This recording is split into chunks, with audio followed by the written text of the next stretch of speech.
नमस्कार दोस्तों, आपका बहुत बहुत स्वागत है हमारे चैनल दीप ज्योति प्रजापति। मैं आपको आईटीआई फर्स्ट सेमेस्टर के चैप्टर व्यवसाय सुरक्षा एवं स्वास्थ्य के टॉपिक पावर फेल्योर के कुछ महत्वपूर्ण बिंदु बताने जा रहे हैं। तो प्लीज़ वीडियो को लास्ट तक जरूर देखिएगा और वीडियो को लाइक शेयर एंड सब्सक्राइब जरूर कीजिएगा।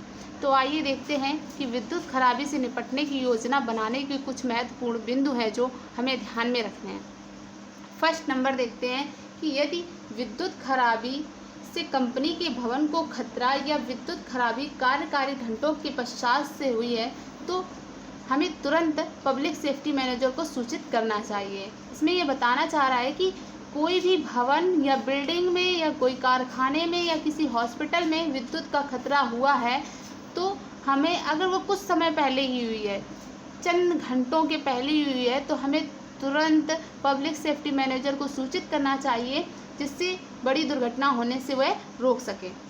अगला नंबर है कि यदि विद्युत खराबी हुई है तो लिफ्ट का प्रयोग ना करें। अगर किसी भी भवन में या कहीं भी विद्युत की खराबी हुई है तो लिफ्ट का प्रयोग बिल्कुल भी ना करें, क्योंकि अगर विद्युत खराबी है तो लिफ्ट कहीं भी रुक सकती है जिससे आपकी श्वसन प्रक्रिया में कमी आ जाएगी, जिससे आपकी मृत्यु भी हो सकती है वहाँ बंद होते हुए भी।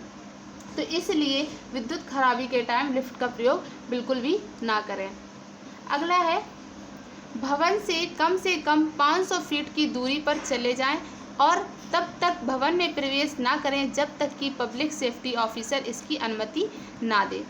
तो हमें ये ध्यान रखना है कि भवन से कम 500 फीट की दूरी पर चले जाएं, जिससे कोई भी जो विस्फोट अगर वहाँ पर किसी भी तरीके से हो जाए तो उससे हम बच जाएं।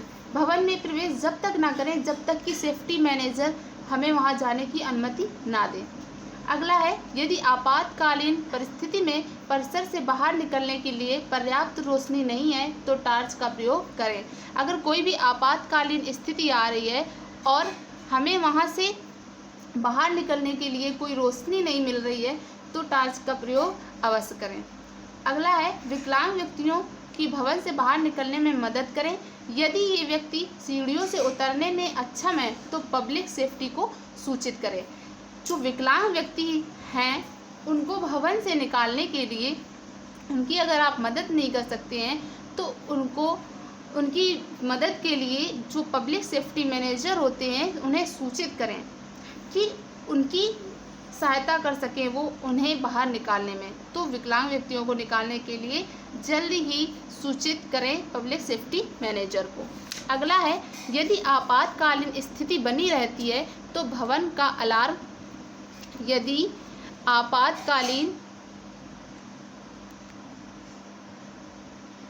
आपातकालीन स्थिति बनी रहती है तो भवन का अलार्म सक्रिय करें, या आप पब्लिक सेफ्टी को फ़ोन पर आपातकालीन स्थिति के बारे में सूचित कर सकते हैं।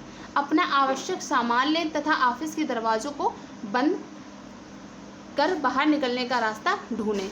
यदि आपातकालीन स्थिति है और वहां पर एकदम से बाहर निकलने के लिए कोई जगह नहीं है तो हमें क्या करना चाहिए कि जो मेरा आवश्यक सामान है सिर्फ हमें उसी को लेना है और बाहर जाने का रास्ता जल्द से जल्द ढूंढना है, जिससे कोई भी बड़ी दुर्घटना होने से पहले ही हम बाहर निकल सकें। अगला देखते हैं, ब्लैक आउट। तो सबसे पहले हम ये जान लेते हैं कि ब्लैक आउट होता क्या है, किसे कहते हैं। तो ब्लैक आउट को पावर विफलता भी कहा जाता है। ये किसी विशेष क्षेत्र जैसे कोई कंपनी या पावर प्लांट ये सारे हुए उस क्षेत्र में यदि विद्युत की कुछ टाइम के लिए या अधिक टाइम के लिए विद्युत हानि है तो वहाँ ब्लैक आउट किया जाता है। अगर ये ब्लैक आउट किया जाता है तो क्या करें। तो फर्स्ट नंबर है, बिजली तथा अन्य उपकरणों के सभी स्विचों को बंद कर दें, क्योंकि वोल्टेज में उतार चढ़ाव आ सकता है जो खुले उपकरणों को ख़राब कर सकता है। सबसे पहले हमें ये करना है कि जो बिजली के उपकरण हैं उनके स्विचों को बंद कर देना है, क्योंकि वोल्टेज अगर एकदम से लाइट आ रही है और वोल्टेज में कम ज़्यादा चढ़ाव हो सकता है जिससे जो हमारे खुले उपकरण हैं वो ख़राब हो सकते हैं। सेकेंड है, यदि आप लिफ्ट में फंसे हैं तो तुरंत पब्लिक सेफ्टी को सूचित करें। अगर आप कहीं लिफ्ट में फंस गए हैं तो सबसे पहले हमें पब्लिक सेफ्टी को सूचित करना चाहिए। अगला नंबर है, भवन या जिस जगह आप हैं वहाँ की सभी लाइट बंद कर दें, क्योंकि अगर आप लाइट नहीं बंद करेंगे तो पता नहीं किस टाइम कैसा वोल्टेज आ जाए और इससे फॉल्ट हो जाए, जिससे और आग लग जाए। तो विद्युत से लाइट खराबी से बचने के लिए हमें लाइट बंद कर देनी चाहिए।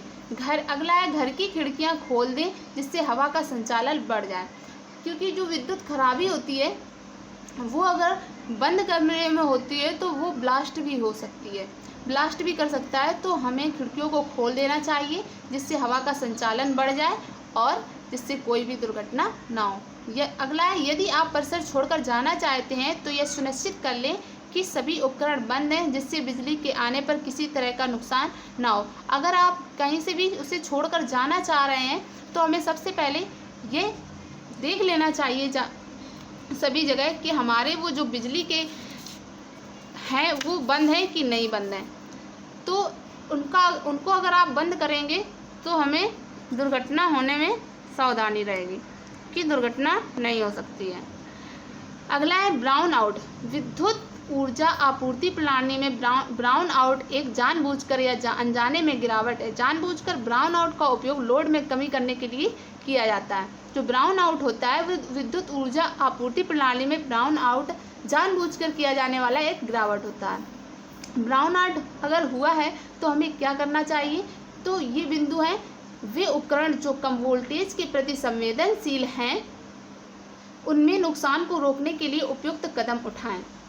अगला है, बिजली तथा अन्य उपकरणों के स्विच बंद कर दें, जिससे कोई भी दुर्घटना ना हो। तो नमस्कार दोस्तों, ऐसी ही वीडियो के साथ बने रहें और वीडियो को लाइक शेयर एंड सब्सक्राइब जरूर कीजिएगा।